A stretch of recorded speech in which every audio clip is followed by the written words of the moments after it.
Fala, Borrego, bom dia, tudo bem? Bom Hoje, dia, Chini.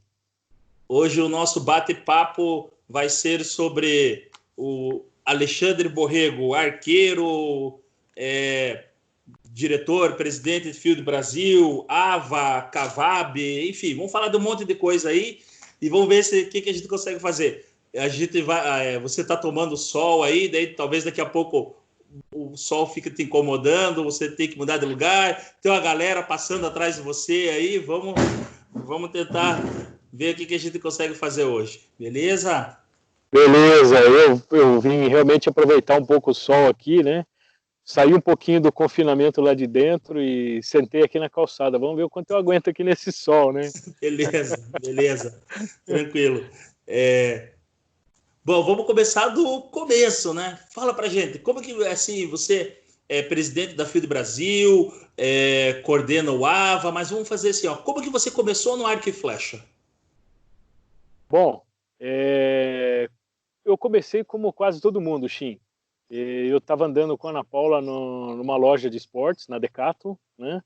E ela viu uns arco e flecha pendurado ali num canto, né? E ela falou, eu acho que eu queria atirar com esse negócio.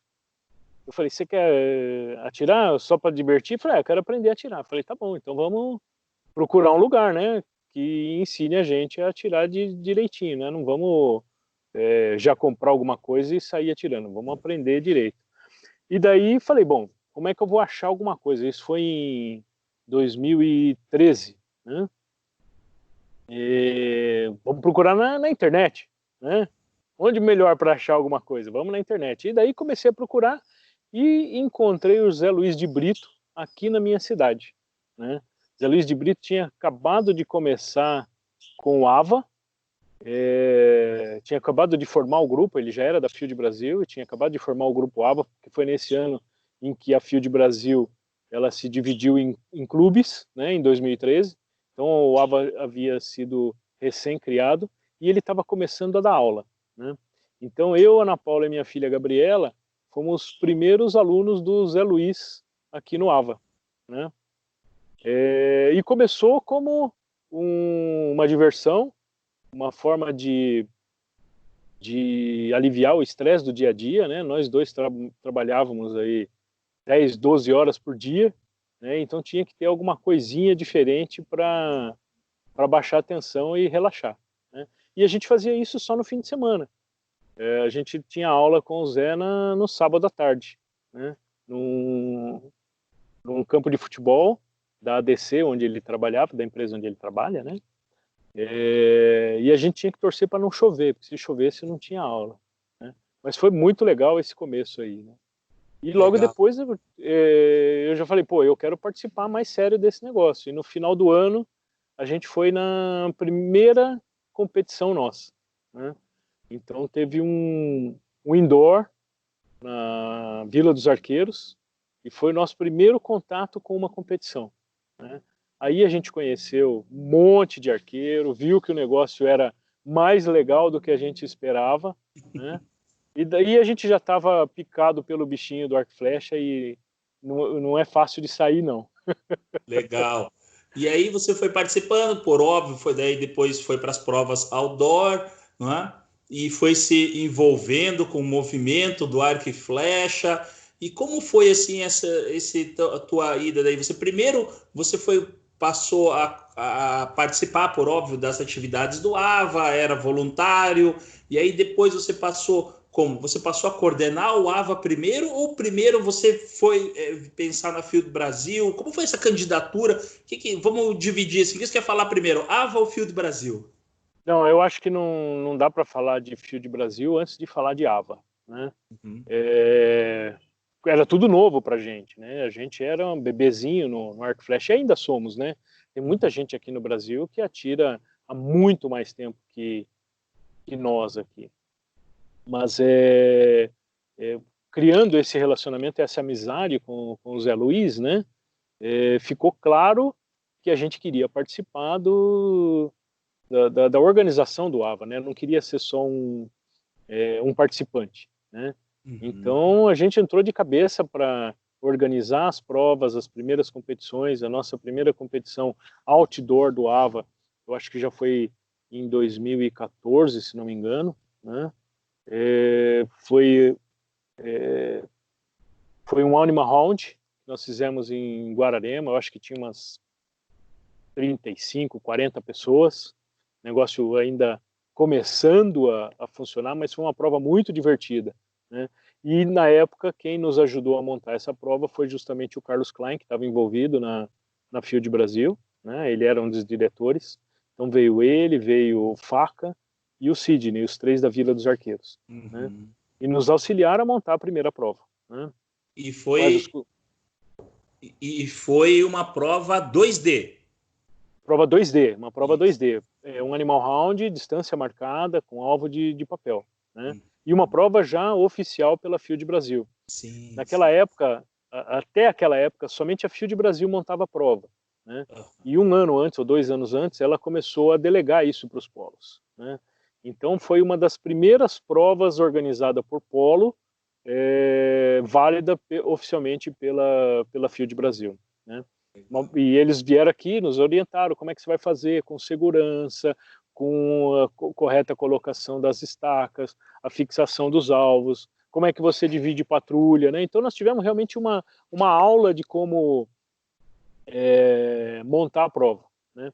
Nós já tínhamos participado de outras provas outdoor, né? Especialmente no polo do TAP, em Pedreira, né? Um abraço para o pessoal do TAP também. Foi onde eu comecei a ver como eram montadas as provas, né? Com qualidade técnica, com segurança, e isso foi o meu maternal na hora de montar a prova, né? E daí seguimos nesse processo de coordenar as provas do AVA, né? A gente só fazia prova outdoor, a gente não tinha nada indoor ainda, né? E foi crescendo a vontade de participar mais. No ano seguinte, em 2015, nós participamos do nosso primeiro Mundial.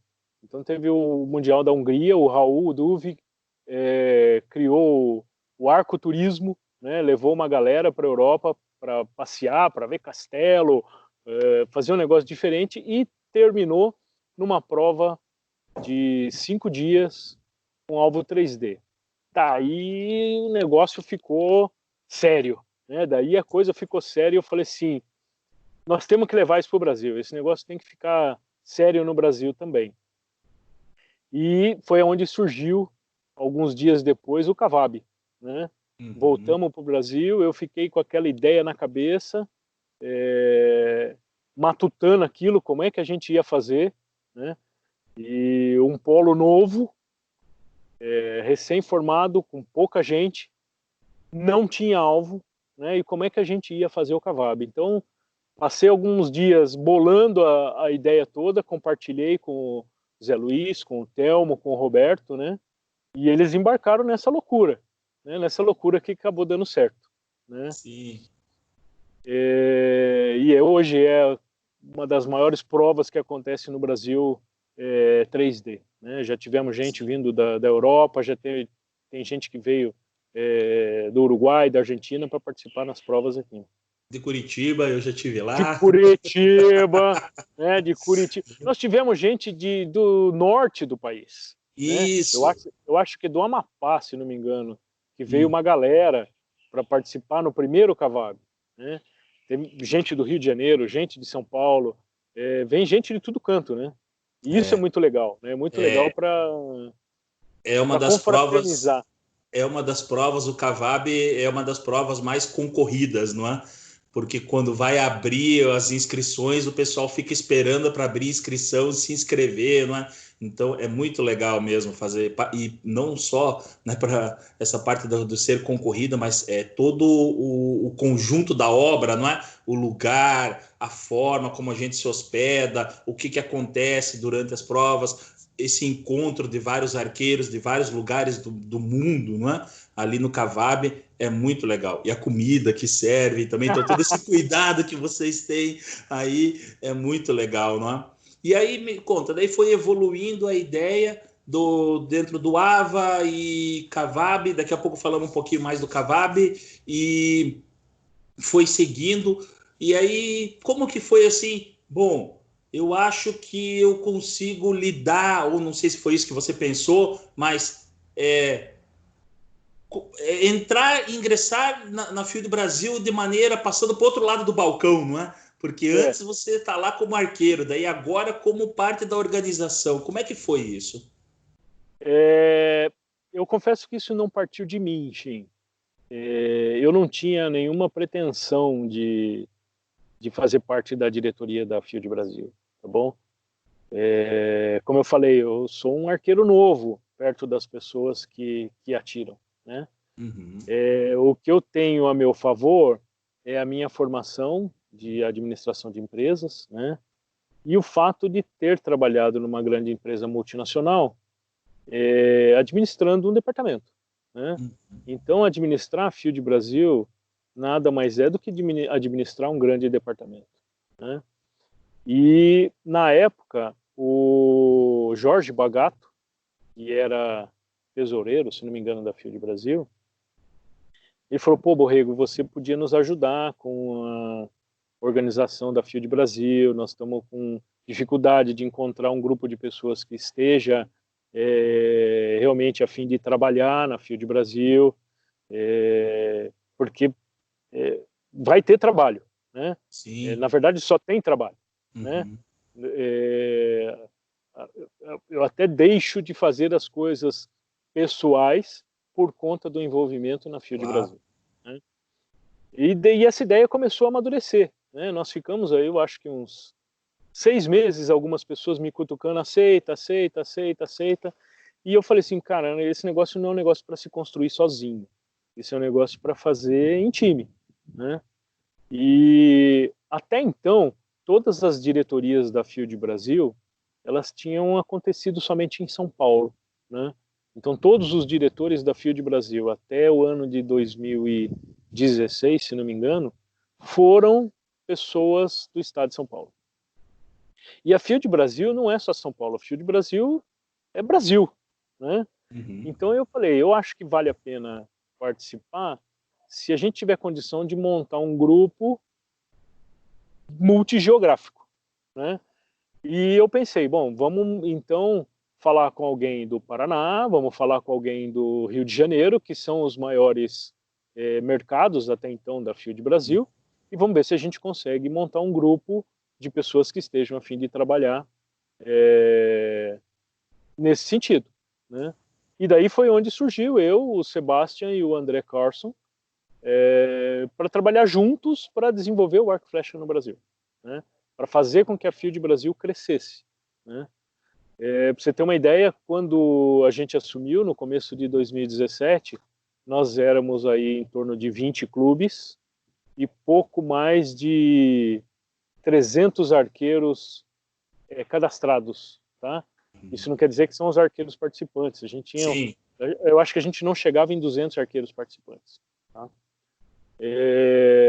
E o objetivo foi profissionalizar a Field Brasil, né? Levar a Field, apesar de ser uma organização sem fins lucrativos, tratá-la como uma empresa, né? Com processos, com métodos, com organização, com regras, né? E a gente está tentando levar isso para o dia a dia aqui na Field Brasil. E hoje eu posso dizer que a gente cresceu bastante, né? Nós já passamos de Sim. 40 clubes, nós já passamos de acho que chegamos a 1.100 arqueiros registrados, né? Aí perto de, não sei dizer os números, entre 500 e 600 arqueiros ativos participando de competições, né? E isso foi uma coisa muito gratificante, né? Ver o grupo crescer, né? E ele saiu das nossas mãos, né? O grupo vive, cria as coisas por conta deles. A diretoria da Field Brasil, ela nada mais faz do que executar as decisões dos delegados dos clubes. Então, os clubes tomam uma decisão numa assembleia e a diretoria da Field Brasil nada mais faz do que pôr em prática aquelas decisões, né? E além de pôr em prática, também é bom deixar claro, né, que para você, antes de dos clubes tomarem as decisões nessa assembleia, é aberto um prazo para que esses clubes possam oferecer propostas, não é? Para serem decididas na Assembleia, não é? Não é alguém É que isso chega mesmo. ali e fala num dia, né? Ah, hoje é dia da Assembleia, quero que todo mundo use camisa azul. Não, não é assim, não é? É aberto um prazo com bastante antecedência para que os clubes filiados façam um contato com seus arqueiros, vejam as necessidades de cada um e para que possam propor isso na Assembleia, não é? É muito interessante isso, porque assim, muitas vezes as aspirações do pessoal que são aqui do Paraná não são tão alinhadas quanto os interesses do pessoal do Rio Grande do Sul ou do Rio de Janeiro, e aí nesse dia da reunião que é o que vai tentando fazer esses ajustes, até porque a Field Brasil é uma entidade nacional, né? Assim, eu acompanho muito, né, por causa da parte que a gente fica vendo a parte de instrutores e também porque a gente atira viajando para lá e para cá, né? Essa dificuldade que você tem para poder colocar todo mundo ali em ordem, né? Fazer a engrenagem andar, não é? E aí, É isso mesmo. né? Eu acho que vale a pena a gente dizer o seguinte, Shin, que antigamente era assim mesmo, tá? Antigamente a gente chegava no dia da Assembleia, cada um propunha uma ideia, né? E se discutia aquela ideia que foi proposta, né? Só que a gente chegou à situação de ter uma Assembleia que começou a 1 hora da tarde e foi acabar quase 8 horas da noite, né? O negócio acaba não sendo produtivo, porque você tem assuntos que ficam girando. Então, uma das coisas que a gente tentou fazer foi organizar a Assembleia, né? E como que a gente faz organizando a Assembleia? A gente abre os temas anteriormente para as pessoas propõem os temas, e os temas que foram propostos são os temas que são discutidos, e numa ordem cronológica, né? E isso fez com que a gente conseguisse organizar melhor a Assembleia, todos os temas são discutidos de uma forma mais ordenada, né? Isso foi uma coisa que a gente conseguiu também nos últimos anos para cá, né? E eu acho que foi bem produtivo. O pessoal curtiu esse novo modelo que a gente Sim, implementou. sim, porque exige, e também assim, exige bastante de vocês mesmo. Dá para ver, porque tem que deixar preparado o slide, deixar preparado a planilha de votação, porque já vai, quando votar, já vai saber que se vai ser aprovado ou não, não é? Se vai dar um empate, ou enfim. Né? É um trabalho mesmo que eu sei que com certeza você acaba dedicando parte muito do teu tempo pessoal para poder lidar com isso, né? E aí, assim, Sim, ó, a gente prepara a Assembleia, só para você ter uma ideia, a gente começa a preparar a Assembleia com 2 meses de antecedência, né?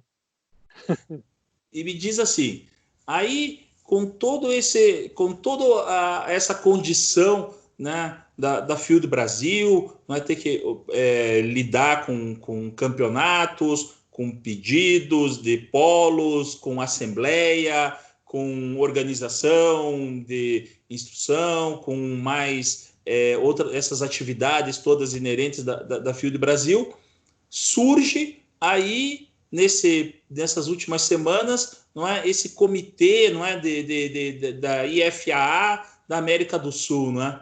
Você pode falar um pouquinho mais? Você quer sair do sol? Conta para mim, tá Não, confortável aí? tá bom o sol, viu, Xi? Ah, então vamos continuar. Então vamos continuar. Eu estou escondido aqui na parte de trás da arqueria, porque faz menos som aqui, não faz tanto barulho.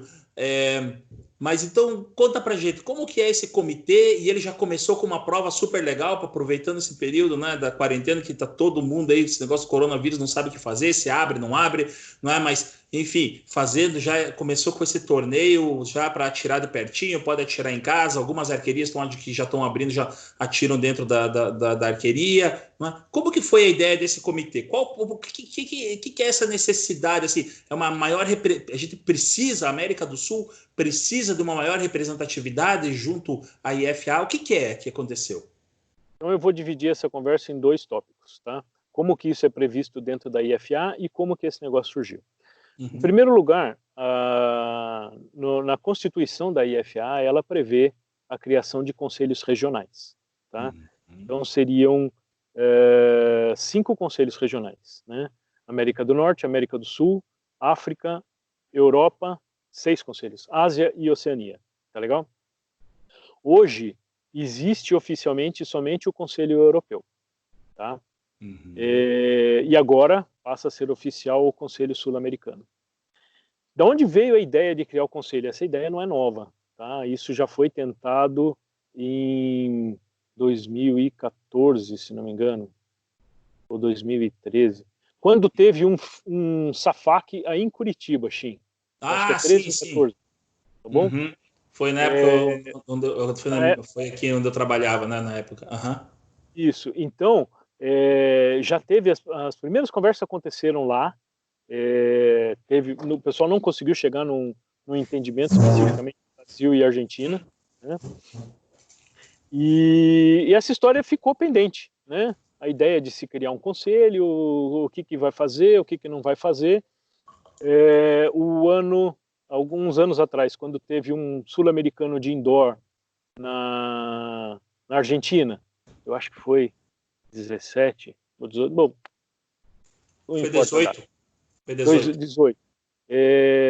Eu me reuni com o Cláudio, que é o presidente hoje da Field Shield, da Philly Chile, e me reuni com o Rubem, na época, que era o presidente da Argentina, né?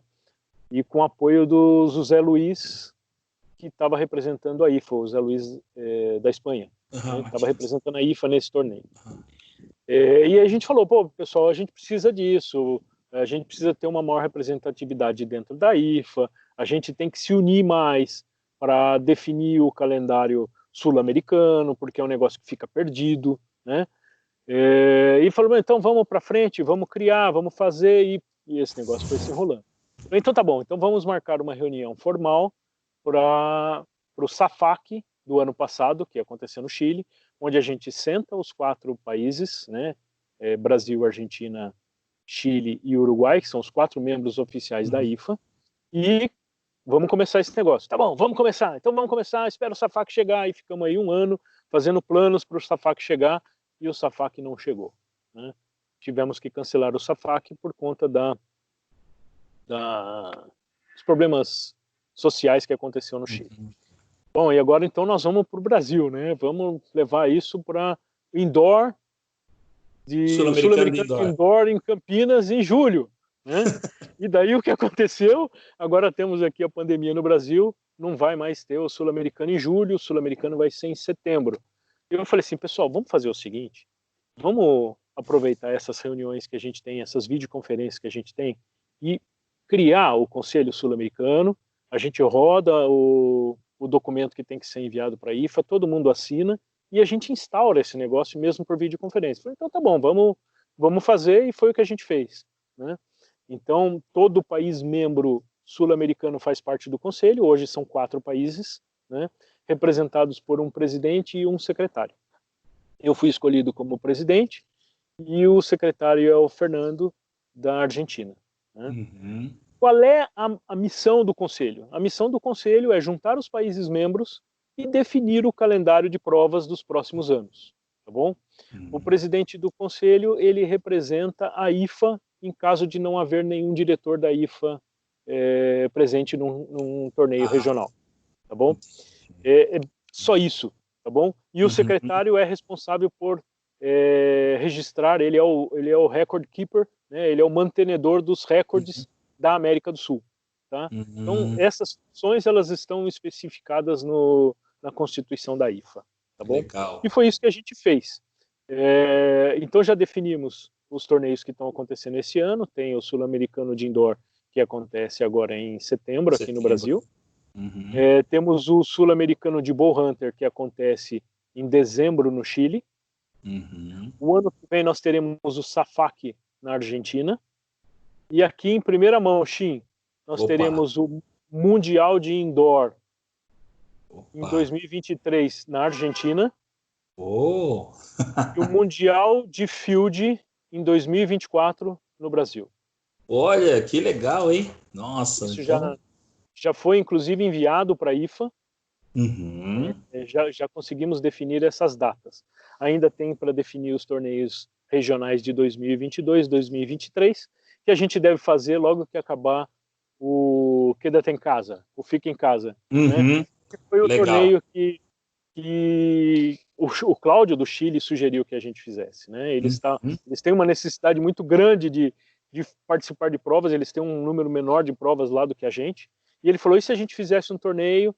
E foi o que saiu, esses alvos minúsculos, né?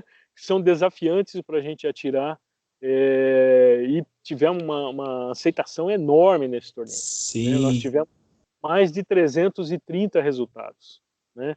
11 países. Não só da América do Sul, né? Eu estou acompanhando. Exato. Ali, né? Nós tivemos países da América do Sul, nós tivemos países da América Central, nós tivemos o México, que é da América do Norte, e tivemos gente da Espanha. Né? Sim. Então, foi uma super aceitação, nós ficamos super felizes com o torneio. Entramos agora na segunda semana, onde tem o alvo de Hunter, né, o pretinho.